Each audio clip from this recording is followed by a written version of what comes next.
Adapun tujuan dari dilaksanakannya praktikum enzim ini adalah yang pertama untuk mengetahui faktor-faktor yang mempengaruhi aktivitas enzim dan bagaimana enzim bekerja dalam beberapa larutan. Yang kedua, untuk memahami pengaruh pH dan temperatur terhadap aktivitas enzim. Dan yang ketiga adalah sebagai pemenuhan K3 dalam praktikum biokimia.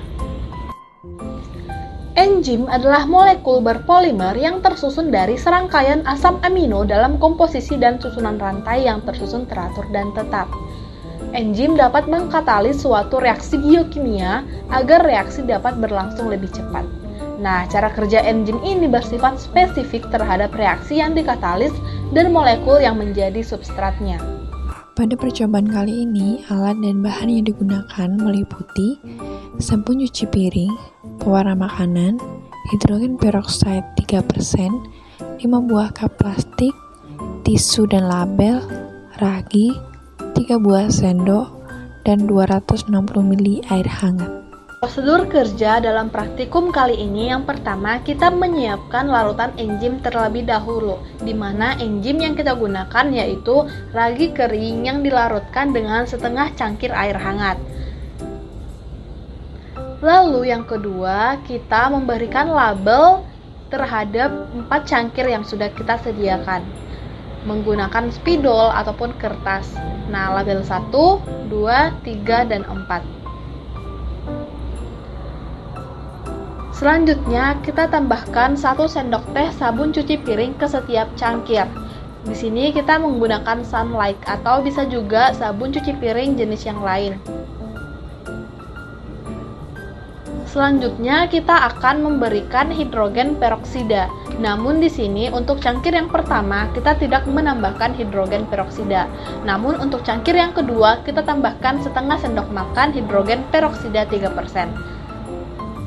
Untuk cangkir yang ketiga, kita tambahkan 1 sendok makan hidrogen peroksida 3%.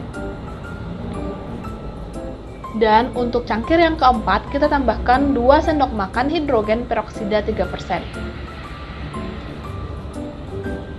Lalu selanjutnya, kita putar perlahan cangkir sampai sabun cuci piring larut.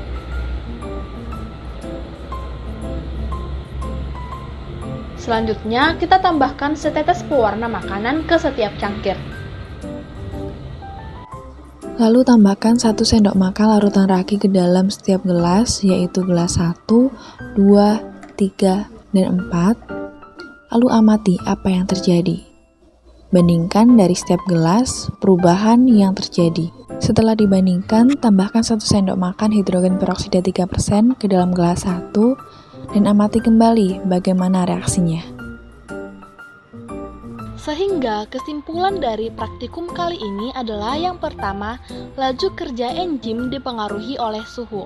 Kita dapat melihat kembali bahwa suhu yang kita gunakan adalah suhu air hangat sekitar 36-30 derajat Celcius. Ini juga merupakan suhu optimum enzim bekerja, sehingga enzim dengan cepat dapat bereaksi dan terjadi pembentukan busa yang cepat.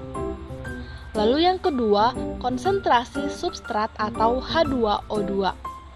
Substrat dari enzim peroksidase adalah hidrogen peroksida atau H2O2. Peroksidase mengkatalis hidrogen peroksida menjadi H2O dan O-, di mana enzim mengkatalis reaksi antar substrat dengan molekul oksigen. Kita dapat melihat pada cangkir yang pertama yang tidak diberi hidrogen peroksida, enzim bekerja sangat lambat dan tidak membentuk busa sebagai hasil perombakan atau hasil katalis dari enzim. Akan tetapi ketika ditambah H2O2, maka enzim dapat bekerja dengan cepat. Kita juga dapat melihat pada cangkir yang kedua, 3, dan 4 bahwa hasil reaksi yang paling banyak adalah di cangkir yang keempat, yaitu dengan penambahan H2O2 yang paling banyak, yaitu sebanyak 2 sendok makan. Seperti halnya suhu, enzim sangat peka dengan perubahan pH, yang mana enzim bekerja optimal pada pH optimum yang berkisar antara 6-8. Oleh karena itu ditambahkan sabun cuci piring yang memiliki pH 6-8 agar enzim dapat bekerja dengan maksimal. Hal ini dikarenakan ketika enzim berada pada suasana yang terlalu asam atau basa, maka akan berpengaruh pada penurunan aktivitas enzim. Berikut referensi yang kami gunakan. Terima kasih, Tuhan Yesus memberkati.